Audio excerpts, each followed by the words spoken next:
In the early 1600s, America was largely unclaimed. Spain set up Santa Fe, France founded Quebec, and Britain started Jamestown. At this time, Britain was unable to effectively colonize the New World due to several internal conflicts. King Henry VIII was angered by the Catholic Church and started the English Protestant Reformation. After Elizabeth I became queen, Britain was basically switched over to Protestant. Queen Elizabeth encouraged English buccaneers such as Francis Drake to pirate Spanish ships for their gold. He traveled around the world and returned to Britain, where Queen Elizabeth knighted him on his ship.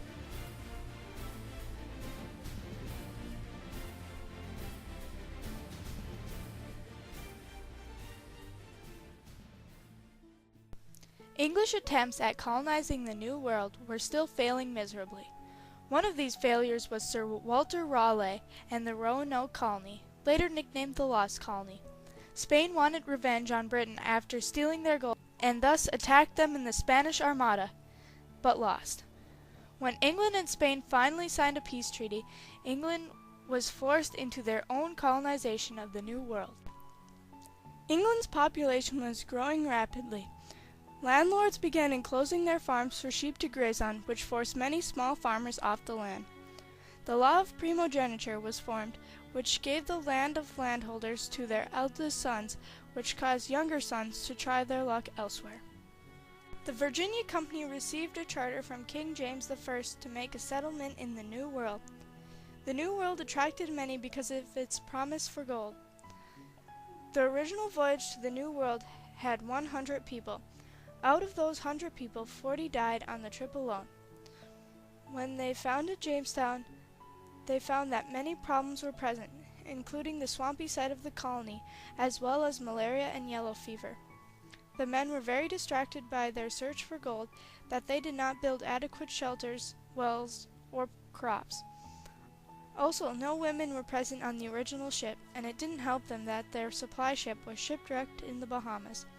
Finally, Captain John Smith came over to whip the colony into shape. When the English came to America, Chief Powhatan and the natives dominated the region. Powhatan originally considered the English as potential allies, but the relationships between Powhatan and the English deteriorated when the English raided Indian food supplies. Eventually, war broke out.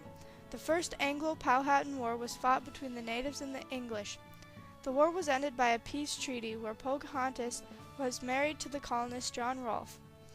However, 8 years later, war broke out again and left 347 settlers dead, including John Rolfe. The Second Anglo-Powhatan War banished the Chesapeake Indians from their ancestral lands. After settlers began to grow their own food, the Indians were useless and therefore banished. Jamestown's gold was tobacco. Tobacco was sought out to be a cash crop for Europe. Tobacco farmers were always in search of new land because it depleted the soil and ruined the land.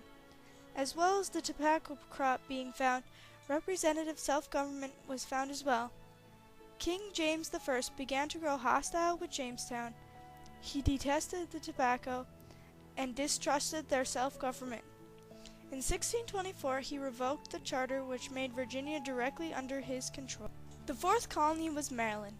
It was founded by Lord Baltimore. Maryland was considered a safe haven for Catholics to find refuge. Huge estates were given to Catholic relatives of Baltimore, and the poor people that settled there were mainly Protestant, which created much friction. Maryland created the Act of Toleration, which granted religious toleration to all Christians, but Jews and atheists were sentenced to death. British not only settled Virginia, but also settled the West Indies as well. Sugar was grown in the West Indies on large plantations. Thousands of African slaves were needed to run these plantations. To control so many slaves, English authorities developed formal codes for them. The profitable sugar plantations soon crowded out all other Caribbean agriculture. King Charles I had dismissed Parliament in 1629. Eventually he was beheaded by Oliver Cromwell. Cromwell ruled England for almost a decade, until finally Charles II was restored to the throne. Colonization had been interrupted by this period of bloody unrest. In the Restoration period, empire expansion resumed. Carolina, named after Charles II, was formally created in 1670. Many original Carolina settlers came from the Barbados and brought with them the island slave system.